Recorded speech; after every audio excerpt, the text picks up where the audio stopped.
here, and they got the dog, and she took it into the shelter, and it did not have a chip, it didn't have a collar on. So, we didn't know whose it belonged to. We made a post for it, and just today the owner said, thank you. I got our dog back. We just moved here, and it escaped. And they'll be sure to get it chipped, and they'll be sure to put a tag on it. Yep. Because it's scary. I mean, we just had a foster to adopt situation a couple of days ago. The dog, someone left the gate open in this foster's yard when they made a delivery, and the dog walked down the street, and MCAS picked the dog up. They scanned the dog. It had our chip in it. They brought it back to our shelter, and we were able to reunite that person with that dog in less than 12 hours. Yeah. So, that's the value of it. It's there to protect the animal, and it's so inexpensive. And right. oftentimes microchips are offered for free. Right. And that, even when they're not free, you can pay $15 to get your animal microchip with a lifetime registration. That's a pretty good deal. Yeah, it sure is. And, a lot of times people, I believe, they'll say they didn't know it wasn't up to date or something, but then people will say, well, I know that they don't want to pay. They don't want to pay because some of the registrations, $20 a year, whatever. But if you think about it, if your cat or dog end up in the shelter, it's going to be way more of a fee than $20, to get that animal back. And at least you'll get it back. If it did not have that chip, if it wasn't updated and a 3-day stray hold on a cat, it could easily disappear. So. I mean, if people you really put it in perspective, too, that's three Starbucks coffees a year that you don't drink can protect your animal. Absolutely. So that's the reality of it. So it's extremely frustrating to everyone on our side of animal welfare who really want to be able to keep animals in their human families and get them reunited. So it is frustrating, and I'm hopeful that we're going to be able to do a good educational program across Manatee and Sarasota County and really get the word out about this. Yeah, because it touches so many levels: the owner, the shelters, the vets' offices, anyone scanning, rescue organizations, anybody that has anything to do with pets has to all get involved and do their part, because if we don't all work together, it's not going to work. That is absolutely correct. Absolutely correct. Well, Rick, do you have any? I would hope. Oh, go ahead. Go ahead, Patty. I'm sorry.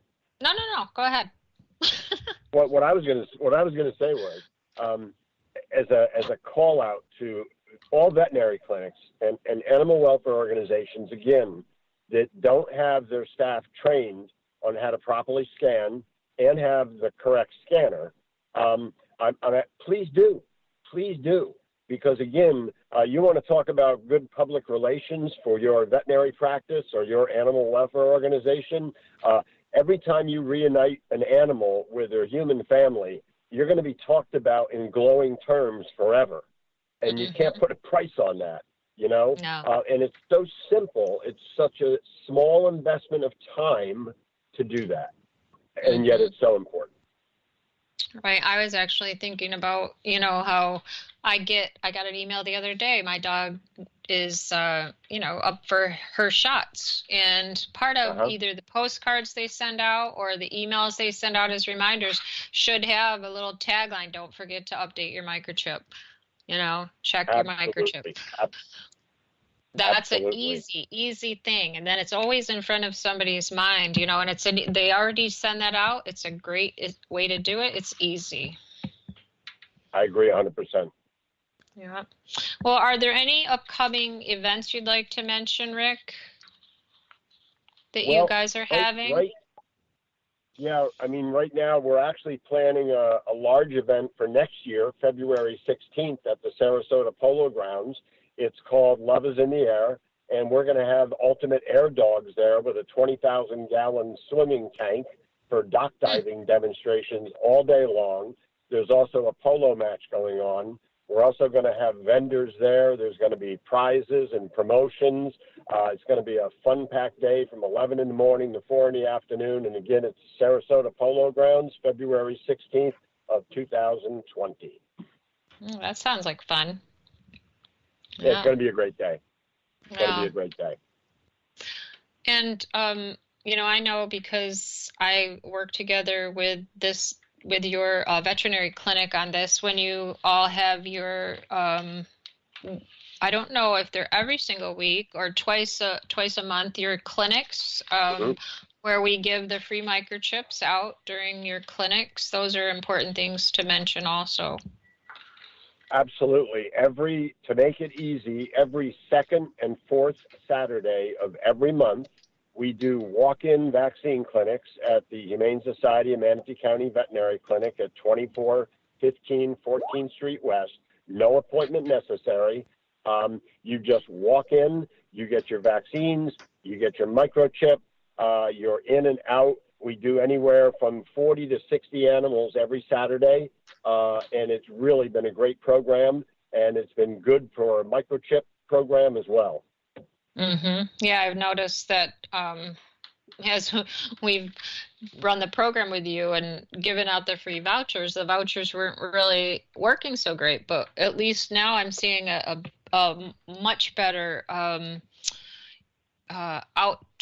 I guess. What am I trying to say? I'm having a loss. I'm having a brain. Oh, it's a better. There's been yeah. a right. It's a better outcome. More people are taking advantage of it. Yeah, yes, yeah, for sure. Are. And it's quick and easy. We realize people are busy. It's sometimes tough to make an appointment during the week. Between work and school and kids and everything that everybody's doing.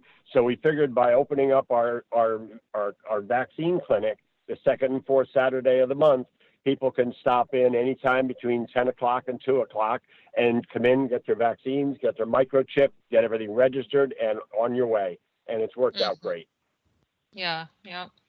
I'm glad that more people are taking advantage of it. We do see, though, that people are a little nervous sometimes, and not all of the people will accept the free chip, and we find that interesting, and it could be because people think it's a GPS, which it's not. You can't be tracked by it, but that's for sure. People could, Patty, people could also go on, our website, and they can read up on microchip and the advantages of it and what it really is. And there's a lot of information online for people to go, and it's really worth doing a little bit of research, understanding what it is, understanding that it's not a GPS device to track your dog if it gets lost. But that is the very simple, inexpensive way to ensure that your animal and you can be reunited if you do get separated, because anybody who's ever been separated from their animal, even for several hours, understand how traumatic and emotionally gut-wrenching experience that is.